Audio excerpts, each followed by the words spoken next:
အားလုံးပဲမင်္ဂလာပါရှင်ကျမကတော့အထက်တန်းရှိနေတော့ဤဖြူနေမယ်ဖြစ်ပါတယ်မိကုန်းလေးတစ်ခုမေးမြန်းထားတာပါအိမ်အောင်ရှိမှမသိခဲ့ပါဘူးတဲ့နောက်မှသိလို့မဆက်သွယ်တော့ဘူးတဲ့2နှစ်လည်းရှိပြီဒါကိုတစ်ဖက်ကညီမပုံနေနဲ့လိုင်းမော်တင်ပြီးဖြန့်နေရင်ဘာလုပ်လို့ရလဲရှင်တဲ့ညီမကောင်လေးသိရင်ပြဿနာဖြစ်နိုင်လို့ပါဆရာမရှင်ဖြေပေးပါနော်တဲ့ဒီမိကုန်းလေးကိုဖြေချပေးရမယ်ဆိုလို့ရှိရင်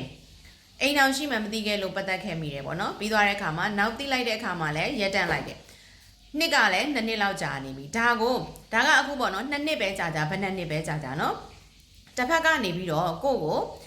ပုံတွေစာတွေပေါ့နော်လိုင်းပေါ်မှာတင်ထားတယ်ကိုအချက်တကွဲအကျိုးနဲ့ဖြစ်အောင်ဂုံသိက္ခာကြဆင်းအောင်နော်ဒါမှမဟုတ်လို့ရှိရင်ကိုဒီလို social media ကိုအသုံးပြုပြီးတော့ချင်းချောက်တာတွေနှောက်ယှက်တာတွေပေါ့နော်အခုကကိုရဲ့ပုံတွေနဲ့